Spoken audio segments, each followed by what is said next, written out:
everybody! The So Hell yeah. Raider Report.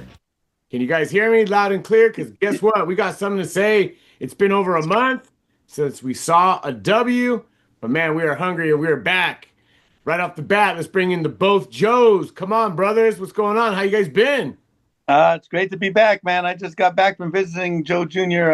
And my grandbaby out there in Washington or Seattle. So it was a good time. It's a good day to get a win. So I think I got to go back every Sunday to Seattle, go watch them win because that's what's going to take, I guess. Because it's been too long to see a win. I mean, as long as part of the podcast is together. Last time you and Ern were together, we Yeah, won. I know. You with me, we won. That's true. I mean, yeah, let's face it. But everything's good over here. Yeah. Everything's good over here. It's always a good week when the Raiders win. It is, Even- man. It's a good week, and we're missing the Wolf, of course, Adrian. Maybe he'll jump on a little bit. Hopefully everything's well with him. But yeah, man, guys, it was a tough 4 weeks. I mean, we were running so wild after week one in that game against New England, and then all hell broke loose. I mean, there's been some tough things. I mean, there's been some close games. But I mean, let's just dive into it, man. The Raiders have really underperformed and underwhelmed us in so many ways. Um, I just love to hear your guys' thoughts on the last 4 weeks. I know we don't want to dwell on the loss because here on this podcast we dwell on wins and winning. But what do you guys think about last 4 weeks with no wins? What do you guys attribute that to? Pete Carroll is always pushing this compete, but there's no compete for the QB spot, and they're just letting Geno Smith run this team into the ground. If there's a compete, Pickett should have been in, week 3 or week 4, at least halfway through the game. Especially during the Colts when we're going 40-6, put Pickett in last quarter just to see what we got. Yeah. There's no compete in the QB spot, and that's what's going to destroy this team because Geno's just not where he's not ready. He's not ready to carry on the team. He was good. He was good in Seattle, but that's a totally different situation. Every team's totally different. He's just not fitting this scheme. Same head coach, different situation. Yeah, I think I agree with you a lot there, Junior. I think that the issue is that, I mean, let's face it, Geno Smith is the best quarterback on the team right now. Now, I do agree that if we're getting blown out, why not put in Pickett? Why not put in, I think we're going to be getting our Gomer Pyle back Shazam! Golly, Shazam! in a couple weeks too. So, but I mean, obviously, yeah, Geno is the best quarterback on the team by far, and that's unfortunate because he's playing like garbage. I think the positive from this season so far is that the defense has been outstanding compared to what we thought it was going to be. It's just the offense has underperformed so bad. It's just like when you have a quarterback throwing 3 interceptions every game, you're not going to win in the NFL, and that's what's happening right now. And I mean, the fact that he's got to finish it up. I mean, this win, this Sunday against KC, I mean, we get that win, obviously kind of turns the season around. If we lose Sunday, which chances are, we're obviously a big underdog going into Arrowhead, but going 2-5, we got to already start talking about next season if that's the case. That loss to Chicago really hurt. That was heartbreaking because we'd be 3-3 right now, and it'd be kind of a different tone to our conversations. But Geno's been a big disappointment. I mean, we did win this last week, and it's great. But I mean, let's face it, we played Tennessee. I mean, Tennessee's probably the one of the bottom two teams in the league, and I didn't think we were going to be at that point, and we still, we won 20-10, and even winning 20-10, I didn't feel like our offense played very good. I think the only guy that's really shining right now a little bit is our running back. He picked it up from the beginning, starting to get settled in there and looking really good right now. So we got to get Genty the ball and just keep growing from there. I think we've got a young core. I don't know if Geno's the answer. I don't think he was ever going to be the long-term answer, but he was supposed to be better than what he's playing right now. Yeah, definitely. And looking not too far ahead, we'll get more into it as we go. But right now, the Raiders, at least we're on my end, are seeing 11.5 underdogs, 11.5 point underdogs on the road in KC. And looking at Geno on PFF, Pro Football Focus, grading out as a 61.1 and leading the NFL in interceptions. So yeah, you're right. The defense I thought has played pretty well. I mean, I think even though with all those unproven people in the secondary, I mean, they've kept us in games. Even going back to that Charger game, I mean, that game could have been easily a blowout, and the defense kept us close. I mean, three interceptions from Gino. The first pass play intercepted. And like I said, I don't want to dwell too much on those losses, but if you look at all those losses, that game was decently close. The Washington game, again, he pretty much single-handedly destroyed that game for us with all the turnovers. And then the Indianapolis game, I mean, anytime you throw three interceptions and then if the special teams is making huge mistakes too, you have no chance. You really have no chance. And I do Mm-hmm. I do think that this team was upgraded since last year. I do think Pete Carroll is a better coach. I mean, sometimes we call him, Sleepy Pete, but it's still just a better situation than last year. And right now, guys, I feel like the team is worse. And I think that really has to go with the quarterback. Now, is it because Gino is a bad, horrible quarterback? I don't think so. I think it also just may be like, a worst case scenario, a new offensive coordinator with Chimp Kelly and unproven weapons on the outside. All the guys we thought that maybe were going to do great, like Thornton and Jack Besh, haven't really done anything yet. Trey Tucker's been a good surprise, and yeah, our running back Ashton, once he got back to that Michael Myers stance, cue the Michael Myers stuff. He's done better. Yeah. He's done better, Yeah. and so Yeah, he's done great. that at least is exciting. And of course, losing Brock Bowers, and he seems to be like now, who knows when he's getting better. That's a huge blow. But coming all the way from week one, that was a big win against New England because New England's proved to be a pretty good team. So Yep. I think the big issue with Gino is he's used to playing against a good solid offensive line in Seattle, right? He doesn't make quick decisions, and you got to get rid of the ball when your offensive line isn't very good. And face it, our offensive line has been below par at the very best. And when you have an offensive line that doesn't give the quarterback time, you need to be able to make quick decisions. And he's proven that he's not good at making quick decisions right now. He's got to improve. And I Yeah. don't know. remember I kind of disagree with that. I Yeah, think well, you guys our remember O Carr. line's better than we think, Well, and yeah. we're giving Gino like 3 to 4 seconds, but yeah, a good quarterback needs to throw the ball less than 3 seconds. Yeah. He's holding it over 3 seconds, and that's why he's getting sacked. That's why he's making bad decisions because the O line can only hold off these defensive tackles or defensive ends for so long. You got to get the ball off 2.5 seconds or less. Yeah. When Carr was at the peak of his career, 2016, he was getting the ball off in like 2 seconds. Yeah. That's why we're winning because he can make quick decisions. Yeah, like you said, Gino, he's just old. I mean, out of the 32 starting QBs, I'd rank Gino 35 because I'll put Joe Flacco and I'll put Mac Jones in front of him. Those guys have been playing way better. Yeah, that's the a quarterback like Gino. He just don't make mistakes, don't lose the game, and right now he's losing the game for us. And he's got to turn it around. I think he can. He's been in the league. He's proven that he can do it.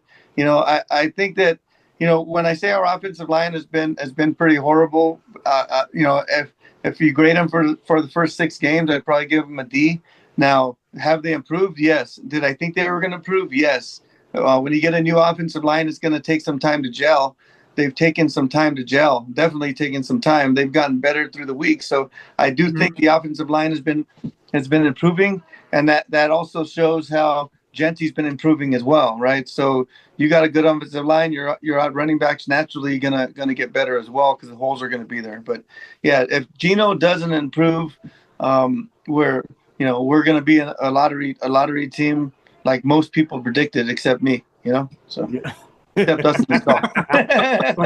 Not to get too nerdy, but I mean, just check this out real quick. According to Pro Football Focus, starting with DJ Glaze, our right tackle, PFF has him at a 60.4. Jackson Powers Johnson grades out at a 70.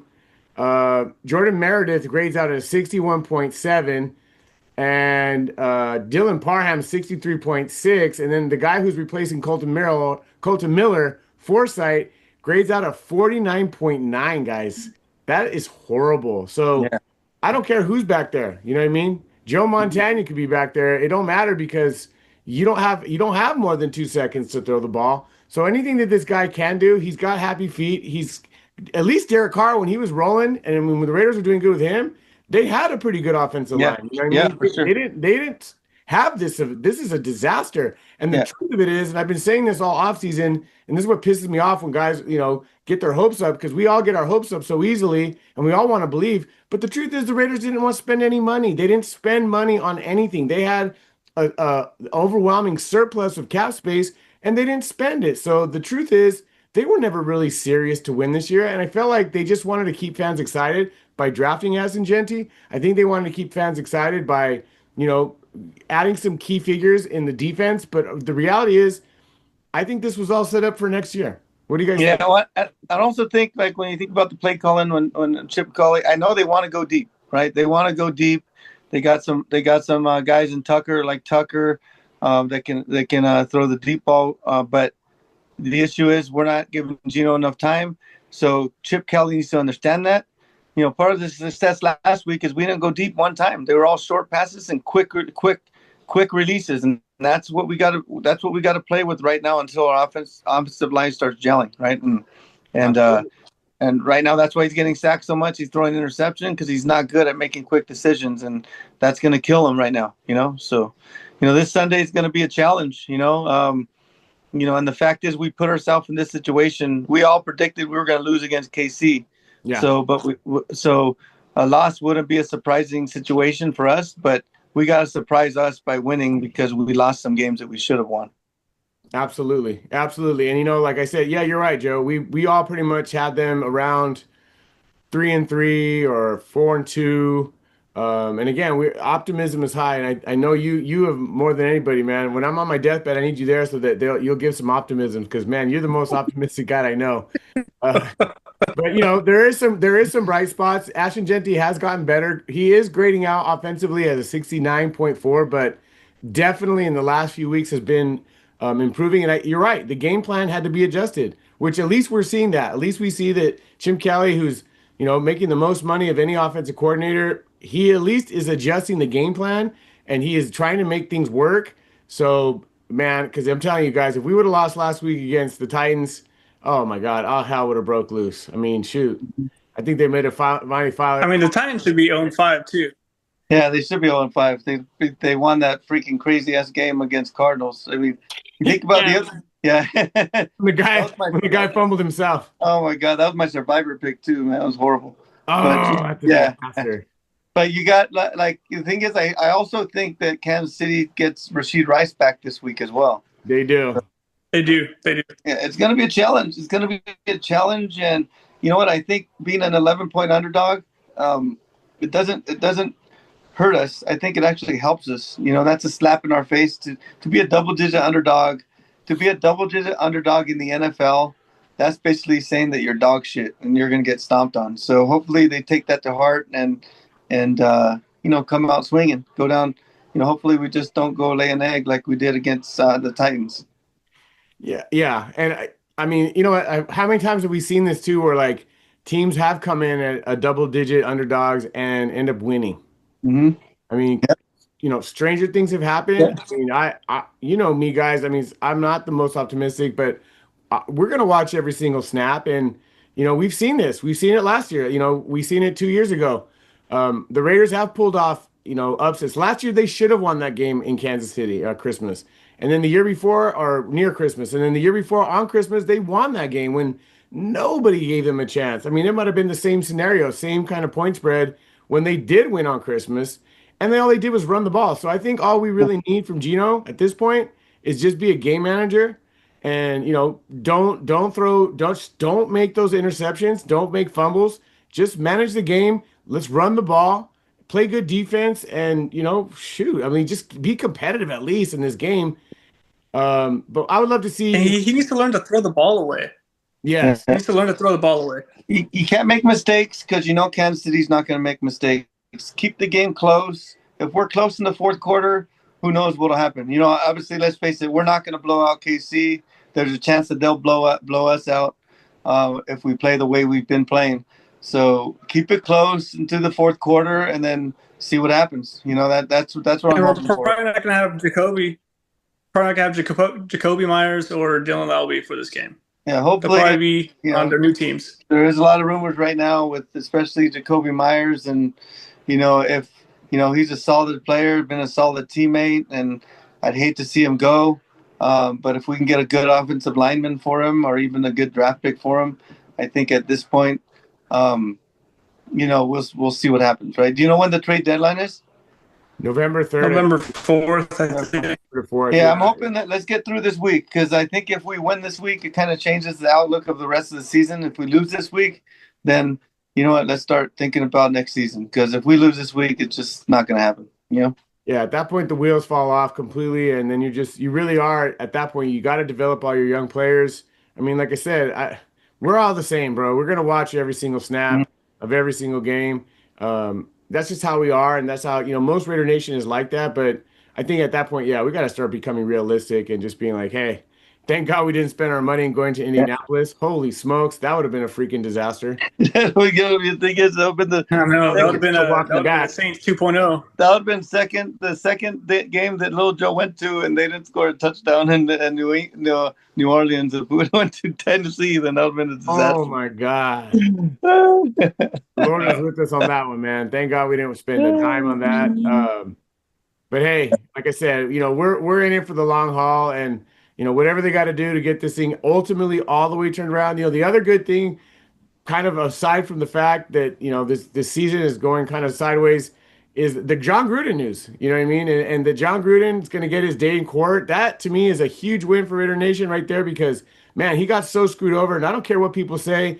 He had the Raiders turned around, and it's a popular thing to say right now. But hey, John Gruden's smart. He's kept himself in the media. He's kept himself, available. I feel like he's going to get a coaching job soon. I'm not saying he's going to be with the Raiders. That might be too far-fetched, but I'm excited for him. I mean, to me, that's a win. That's a win for the season. That's a win for him, and that's a win for the Raiders. I would love to see, to Ernie's point, maybe saying John Gruden coming back to the Raiders is far-fetched. We've done a lot of far-fetched shit in this organization. So if we go with Pete Carroll, I would, bring in John Gruden. It wouldn't be from the outside. He's kind of already an insider already, Return of the Jedi, bro. Return of the Jedi. That's right. Listen, the people that we was talking about are hated. I mean, come on. He said some things about Roger Goodell. He's a scumbag, and everybody knows it.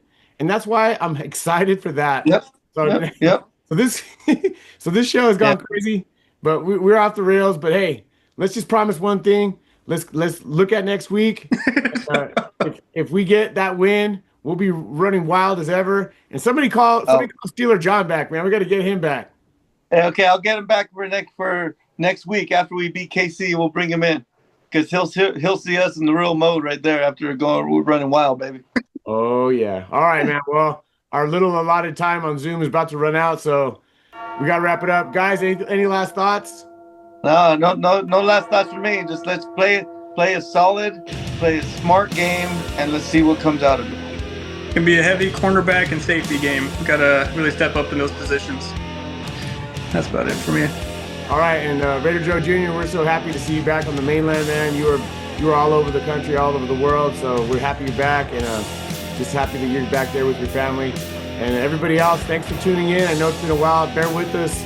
Just win, baby. So, all right, guys, until next time, thanks everybody for tuning in to the SoCal Raider Report. We'll see you next time. God bless. Go Raiders. Go Raiders, baby.